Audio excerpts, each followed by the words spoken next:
Hello, everyone, and welcome again to another Teacher Joseph podcast. Today, we're going to talk about the sick note culture, which exists here in the UK, which the government is trying to repair right now. So basically, the way it works is this. If you feel sick one day, perhaps you feel sad or stressed, then you go to your family doctor and they will give you a sick note, which will excuse you from work. Now, that sick note could be for 1 week, 2 weeks, 1 month, maybe more, depending on exactly what you tell the doctor. Now, most of these sick notes, or at least some of these sick notes, are genuine. If you break your leg and you can't work, if it's something very clear which stops you from working, then these sick notes, of course, will help you. Your boss will probably pay your salary if it's for 2 weeks or 1 month at least. If they don't, then the government will pay you statutory sick pay. But there is a feeling, and I think it is known, that some people use this system either to get away from their boss, to have some time away from work, or perhaps for another dishonest reason. Now, our governments aren't happy about this, and they've decided to try to fix it. It's very difficult, this, because our governments see this as something moral, something about honesty, and how some British people might be bad people because they're using this system to escape working. Now, as I've mentioned before, our government often like to act as our parents. Our government like to play the role of being our mother. And when things go wrong, like the post office scandal or other things in our society, the government's response isn't about really the people, it's more about, which bad person is doing this bad thing. And it often spirals into some kind of moral issue. So, in the news today, charities, that's the people who try to help sick people, they're not happy with our Prime Minister because he says that he's on a moral mission to cure this sick note culture. And we're going to read a little bit about that. So it says here, Rishi Sunak's plan to repair the costs of sick note benefits has been met with a lot of criticism from groups such as charities and people who support those with mental health problems. The Prime Minister said it was his moral mission to fix the welfare system. And he says there's 2.8 million people on long-term sickness, which is costing £69 billion. And he's saying this isn't about cost cutting. He really does care, but some charities have accused him of insulting the 1.9 million people who are on waiting lists to get mental health support. Now, 2.8 million people are on sick leave. 1.9 million of those are waiting to get mental health support. And these charities, these groups, are saying that the Prime Minister's actions will push more disabled people into poverty. And the Prime Minister has responded by saying that there's a lot of young people who need to be back at work. Apparently, since COVID, the number of people who are not working because of long-term sickness has risen. And he says that people of working age with a disability or health condition, the amount of money that they cost the government is more than the entire school budget, which the government pays for schools. And to deal with this, the Prime Minister is saying that they're considering taking away the family doctor's role of giving sick notes, and they'll be given to a special government departments, presumably who'll be more strict, and they'll be issuing fit notes to people, telling them that they're now fit to work. And he says benefits fraud will also be treated like tax fraud, and there'll be new powers to make arrests, and people could receive a penalty of some kind. And those who are fit and able to work will have their right to benefits removed, and if they don't accept work, they will be told they're not getting any more benefits. They'll be given a work coach after 12 months of being on sick leave, and if they refuse to accept a job, their benefits will be removed entirely. And Rishi Sunak, our Prime Minister, is saying there's currently 900,000 vacancies in the economy. So you can hear there that this is very much a moral issue about people not working. It's not really about why people aren't working. I mean, there is a mental health crisis here. There are also a number of illnesses which people have.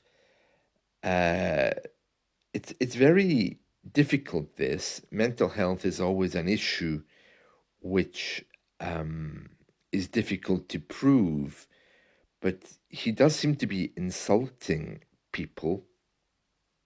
I mean, he's assuming that many of the people who are supposedly ill are not really genuine. He's trying to get people moving. Well, I mean, on one hand, I agree with him because the area I'm living in is a real black hole. I think a lot of people feel hopeless. They have no self-esteem. It's incredibly difficult for people to find work. It's an unemployment black spot, and so some people just feel sick. There's also a number of people who have been claiming benefits for many years who perhaps could work. But on the other hand, there's a lot of very genuine people who, for many different cultural and social reasons, can't work. So either way, this is going to be a very difficult thing for the government to bring in. And on the other hand, I think the government are likely to lose the next election, so these plans may not go ahead anyway. In some parts of the country here, it's really sad because people, they actually spend all of their time getting benefits and applying for benefits from the government. We even have different departments and offices who advise you on what benefits you can get. So many people look around to see what benefits are available as an alternative to working. And during my recent diagnosis of diabetes, as I've been telling my friends and neighbors that I now have diabetes, a few people have told me, "Oh, that's great. You do know you can get a benefit from the government for this." And I've responded with, "Yeah, but I'm working. I don't need a benefit from the government." "Oh, yeah, but it's there. You should definitely take it," the people respond with. And I say, "Well, yeah, that's great, but I don't need it. If I needed it, then maybe I would take it." And someone even told me, "You're crazy. You don't have to work anymore. You would be better just taking the benefits, and you can spend your time doing the things you love." But the problem with this is I don't know how that affects people's mental health. I mean, I can see people around here who drive disability cars, and if you're given a car by the government, these cars are huge. You don't pay insurance or tax because you're supposedly disabled, and on top of that, you receive benefits and everything else. But I don't know what these people do every day. If I wasn't working, I would be a bit lost. I was always taught that working is good for your soul. It gets you up in the morning, it gets you organized, it gives you a skill. But when I see so many people who aren't working, but having a very lavish lifestyle, it does make me question our benefit system. I work as a teacher. I've worked very hard to make a reputation as a good teacher. But when I see my neighbor doing nothing, and he kind of waves at me as he goes out in the morning, I can see that he's got very poor mental health because he's doing nothing. I see him sometimes shopping with his wife and going out. It's kind of sad. I really would like to see him going to work, and it seems that he can do, even if he can't do physical work, he could work online as I do. So it seems strange for me that many people simply don't want to work just because they know that the benefit system is there to catch them. And in environments like the north of the UK, there is really some kind of feeling that they shouldn't be working, that they have a right to government benefits. Within the four nations, England, Scotland, Wales, and Northern Ireland, there's different feelings about this. In really impoverished areas, more and more people are sick or choose not to work. And the central government is passing more of those powers to the four nations to deal with locally, because someone living in Scotland doesn't want to be told by the English or central government that they're fit to work. In fact, if they are told that, they'll just find another reason or excuse not to. But as these departments are passed more and more to the four nations, things I think will be changing anyway.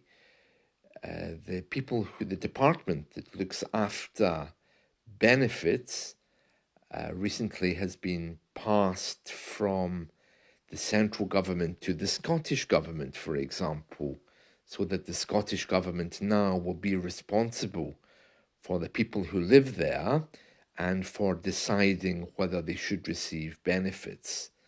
And the Scottish government has already indicated that there will be no face-to-face interviews, there will be no harsh questioning of sick people to see if they could work. But then what happens? Does that mean that people will just be left without work with a lot of government benefits? That doesn't sound very sustainable for an economy. So there's all kinds of questions to be asked about our benefit culture and how it works. But I don't like much about American culture, but I do like this idea that you work for the things that you have, and then, of course, you can be proud that you've done a day's work.